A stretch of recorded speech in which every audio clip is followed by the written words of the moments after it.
মুখ্য নির্বাচন কমিশনার পদ থেকে জ্ঞানেশ কুমারকে সরাতে সংসদে প্রস্তাব আনল বিরোধীরা।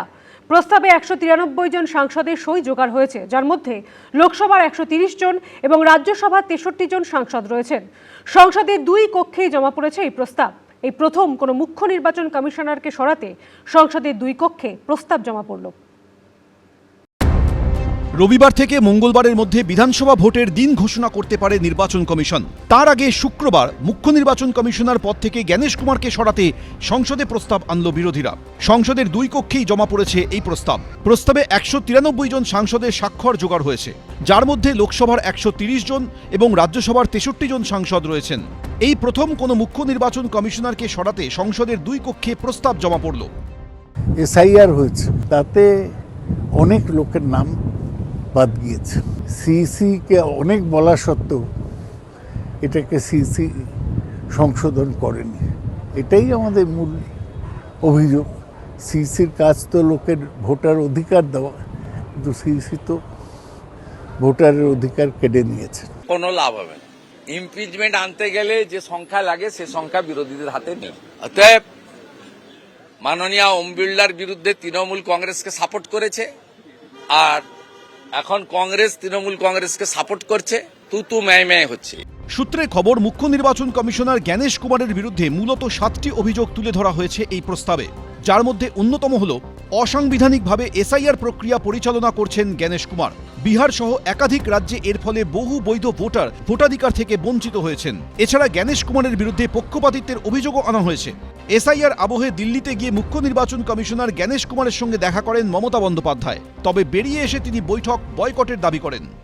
हम लोगों को ह्यूमिलिएट किया है, हम लोगों को बात बोलने का बाद रिप्लाई नहीं दिया है ठीक ढंग से, हम लोगों को सम्मान किया है।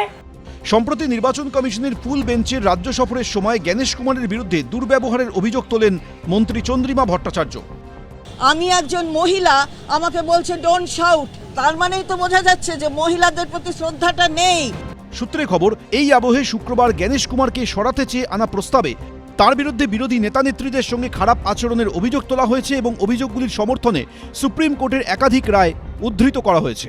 বিজেন্দ্র সিংহ, শিবাশিস মৌলিক, এবিপি আনন্দ। রবিবার থেকে মঙ্গলবারের মধ্যে পশ্চিমবঙ্গের বিধানসভা নির্বাচনের নির্ঘণ্ট প্রকাশ করা হবে। এবার রাজ্যে ভোট হতে পারে দু দফায়। 15 এপ্রিলের পরে ভোট শুরু হবে এবং শেষ হবে 30 এপ্রিলের আগেই। নির্বাচন কমিশন সূত্রে এমনটাই খবর পাওয়া গিয়েছে। অন্যদিকে সূত্রের খবর, বিবেচনাধীন তালিকায় থাকা 60 লক্ষের মধ্যে এখনো পর্যন্ত 15 লক্ষের আবেদনের নিষ্পত্তি করা গিয়েছে। নির্বাচন কমিশনের ফুল বেঞ্চ 70 রাজ্য থেকে ঘুরে গেছে। আগেই রাজ্যে এসে গেছে কেন্দ্রীয় বাহিনী। এবার বিধানসভা ভোটের দিনক্ষণ ঘোষণার পালা। তার জন্য আর বেশি দিন অপেক্ষা করতে হবে না রাজ্যবাসীকে। সূত্রের খবর, রবিবার থেকে মঙ্গলবারের মধ্যেই বিধানসভা ভোটের নির্ঘণ্ট ঘোষণা হয়ে যেতে পারে। তাহলে কবে বিধানসভা ভোটের লাইনে দাঁড়াতে হবে রাজ্যবাসীকে? সূত্রের খবর, পয়লা বৈশাখের পর এ রাজ্যে বিধানসভা ভোট শুরু হতে পারে। এপ্রিল মাস শেষ হবার আগেই তা মিটে যেতে পারে। এবার সবথেকে বড় প্রশ্ন, ভোট হবে ক দফায়? সূত্রের খবর, এবার পশ্চিমবঙ্গে 2 থেকে 3 দফাতে বিধানসভা ভোট হতে পারে।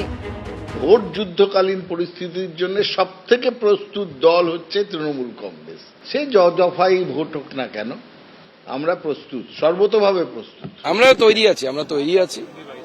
আমরা ভোট ঘোষণা হলে পরেই বুঝতে পারবেন আপনারা বিজেপি কতটা তৈরি। ভোট ঘোষণার দিন যত এগিয়ে আসছে, একটা প্রশ্ন ততই জোরালো হচ্ছে। এসআইআর এর চূড়ান্ত তালিকায় বিবেচনাধীন ভোটারদের কি হবে?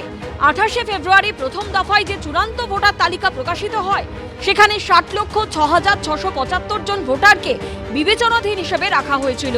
কমিশন সূত্রে খবর, শুক্রবার সন্ধে পর্যন্ত 15 লক্ষ বিবেচনাধীন ভোটারের নিষ্পত্তি করা গেছে। এখনো 45 লক্ষের বেশি বিবেচনাধীন ভোটারের ভাগ্য নির্ধারণ বাকি। নির্বাচন কমিশন সূত্রে খবর, আগামী সপ্তাহে প্রথম সাপ্লিমেন্টারি ভোটার তালিকা প্রকাশ করা হতে পারে। ভোট ঘোষণার দিন যত এগিয়ে আসছে, ততই প্রশ্ন উঠছে, এখনো বিবেচনাধীন ভোটারদের কি হবে? সবার ভাগ্য নির্ধারণের আগে কি ভোট হয়ে যাবে? মঙ্গলবারই সুপ্রিম কোর্টের শুনানিতে এই প্রসঙ্গটি তোলেন রাজ্য সরকারের আইনজীবী। তাতে প্রধান বিচারপতি সূর্যকান্ত বলেন, ভোট ঘোষণা হোক, তখন কত সংখ্যক নিষ্পত্তি বাকি রয়েছে তা দেখে সিদ্ধান্ত নেওয়া হবে। এদিকে সূত্রের খবর, তৃণমূলের প্রার্থী তালিকা কার্যত চূড়ান্ত হয়ে গেছে। ভোটের নির্ঘণ্ট প্রকাশের দিনই বা পরের দিন প্রার্থী ঘোষণা করে দেবে তারা। অন্যদিকে বিজেপি সূত্রে খবর, তাদেরও প্রার্থী তালিকা প্রায় চূড়ান্ত। শনিবার ব্রিগেডে সভা করবেন নরেন্দ্র মোদী। সূত্রের খবর, প্রধানমন্ত্রীর সভার পরেই এক দফা প্রার্থী তালিকা ঘোষণা করে দিতে পারে বিজেপিও। আইএসএফ এর সঙ্গে জোট করে ভোটে লড়বে বামেরা। তাদের আসন সমঝোতাও প্রায় চূড়ান্ত বলে সূত্রের খবর। রুমা পাল, শিবাশিস মৌলিক ও বিটন চক্রবর্তীর রিপোর্ট, এবিপি আনন্দ। এবিপি আনন্দ, এগিয়ে থাকে, এগিয়ে রাখে।